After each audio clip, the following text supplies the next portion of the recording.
Welcome back to An Acquired Taste. Founders, you're fundraising incorrectly.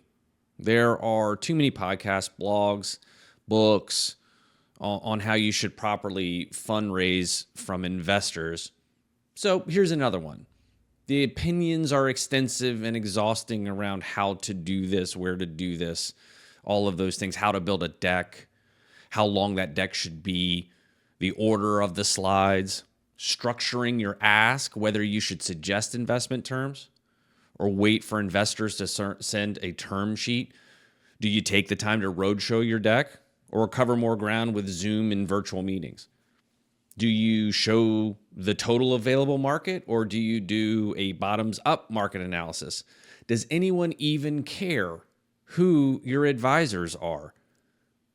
But before most founders even get to the point of making these mistakes, they've already messed up. The initial outreach most founders do is, in a word, terrible. Most founders won't ever get to test their deck or any of these approaches, the length or how well their founder's story resonates with investors because they won't get that meeting. All because of avoidable mistakes they made during outreach. So here I want to focus, and today in this episode, I want to focus on the top do's and don'ts for your outreach efforts. It's not an exhaustive list, but it does include the most common unforced errors I see founders make. So first, do your research. Does your company match up with that investor's investment thesis? Does it match the stage they invest in, markets or tech they invest in?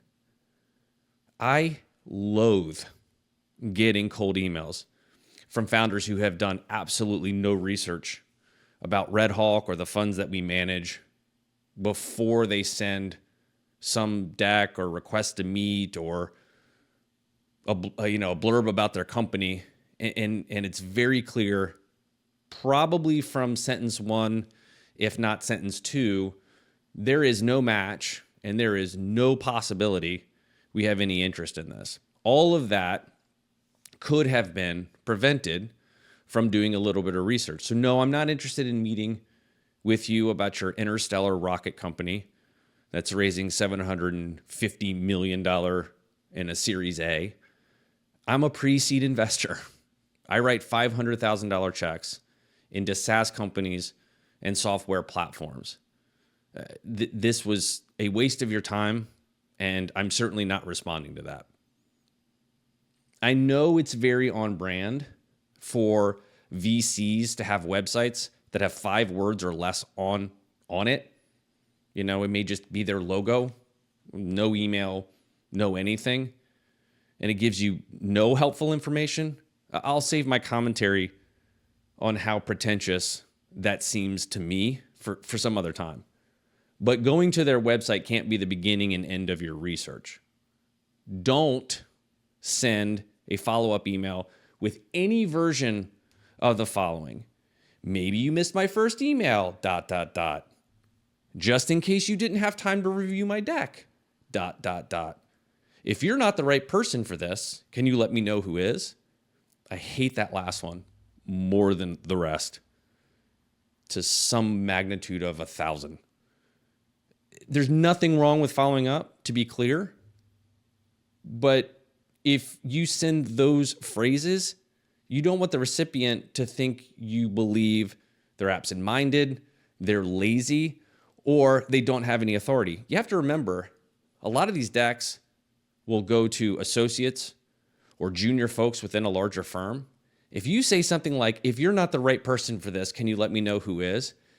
You're pretty much guaranteeing they're going to hit the trash can button. So how do you do it? How do you do it effectively for follow-up? Because you should do that. I'll give you some examples. Since I last reached out, we've raised another XXX thousands of dollars towards this fundraise. Or we have been selected to participate in the prestigious fill-in-the-blank program. pilot, whatever. Or, since I last reached out, we have added Y number of customers, or we've landed a contract with an annualized value of Z, so on and so forth. Give them something, some other reason to reach out and give them an update. If you don't have any of that, refer back to them. Talk about them. Talk about one of their investments. Talk about something one of their partners said on a podcast, on a panel, wrote during some, part of some blog post, something like that. You saw them at a conference. Reference those things, but have something other than, hey, just in case you missed this, or something that connotates that they're the wrong person to even have received your email in the first place. Do not hire a broker or any version of a broker in a third party to try and do this outreach. In my experience, brokers make these mistakes we're talking about more often than founders. They are playing a brute force game. As many contacts in as little time as possible being made to hope that they just happen to hit the right person on the right day. Outreach done by anyone other than the founder is usually a turnoff to a lot of investors. I don't love it. Doesn't mean I won't talk with them, but I don't love it.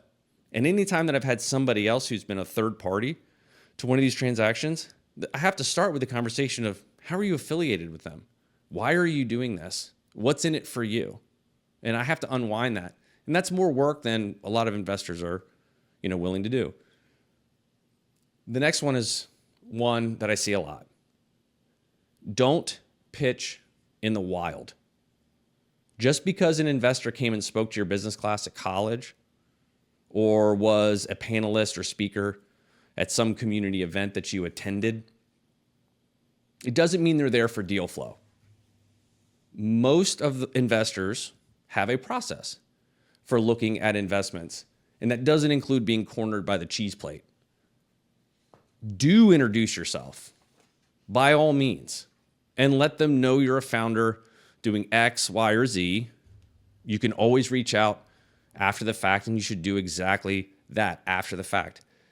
Nice meeting you at fill in the blank event. Thanks for taking the time to talk with my class at Y University. I'd love to try and get on your calendar to talk about this thing that we're doing. That's great. That's a way to really maximize that opportunity. But don't sit there and try to pitch them as they're walking off stage. Don't rely on cold outreach alone. Who do you know that knows that investor? Will they make an intro?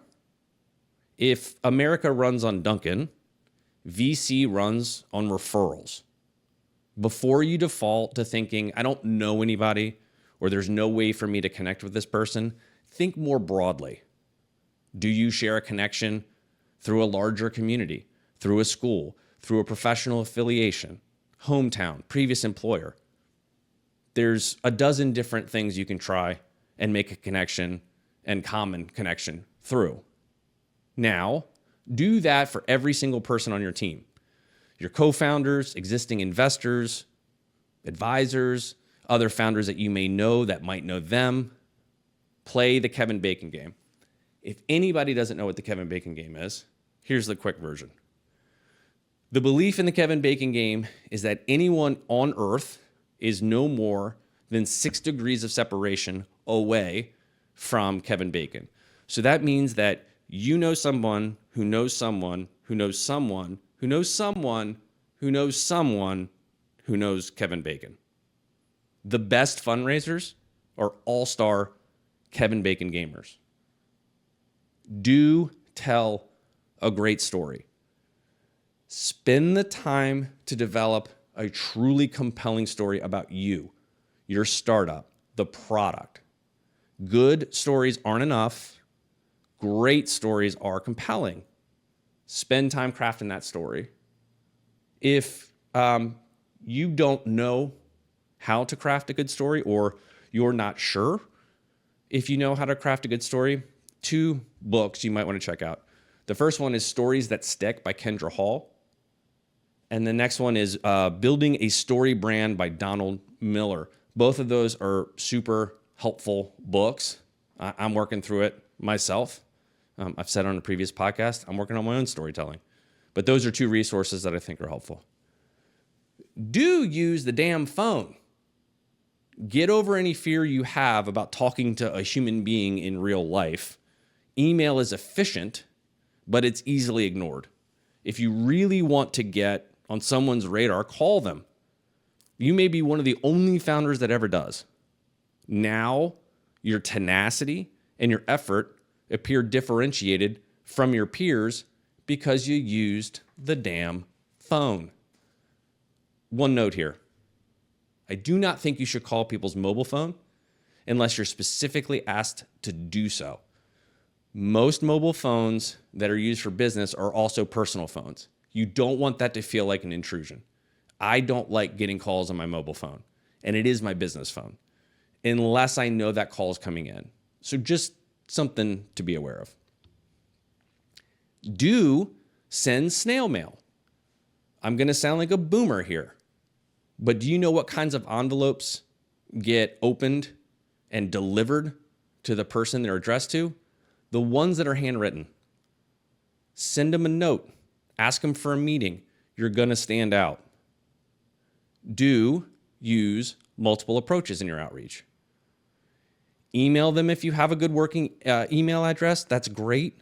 But also call them, snail mail them, message them on LinkedIn if they accept messages. Take multiple approaches. Use multiple strategies. Do thank them for any kind of response. Investors aren't deities, right? But consider the number of people who won't even acknowledge your email. Take a minute to thank those that do respond, even if it's a no. You might be surprised how often founders don't do that. You might also be surprised how often I'll try to help founders make connections or suggest other folks for them to contact when they do show that level of care and character. Just because they took 30 seconds to acknowledge my response and or thank me for responding. I'm no one special, but I do get hundreds of emails asking for people to look at decks. I don't respond to all of them, especially those that are poorly researched, poorly worded, may have an edge of kind of attitude to them. Believe it or not, that happens. But I do try to respond where I can and when I can. You'd be surprised how often I don't get acknowledged for responding, and it's usually after being hounded for a while. It's a weird dynamic, but it happens. Don't lose patience. My buddy Philip Bogdanovich once said he expects to reach out to at least 500 investors when he fundraises, and he fully expects to be ghosted by almost all of them. Philip has raised successfully several times, and he does have crocodile skin. He just accepts rejection. It's not a big deal. It just bounces right off of him. But the key takeaway is that he goes into this process with patience baked in.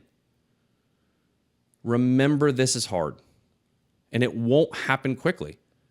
No response is no response. Don't turn that into some kind of signal your company is garbage and that no investor will ever invest and you're wasting your time and your mom was right, you should have stayed at your job at the bank. Don't do that to yourself. There are hundreds of structural reasons an investor won't respond. They could get hundreds of pitches a day, and they haven't gotten to yours. Maybe your email went to spam. Maybe they retired. Maybe they closed their fund to any new investments. Maybe the fund is going out of business. Who knows? But so there are the most common opportunities I see with founders outreach. It's not the entire list. I'm sure I missed some, and you may think that I haven't included some that are more important than the ones that I did. I'd love to see that in the comments. As always, like, comment, and subscribe. Thanks for checking out the episode. We'll see you next time.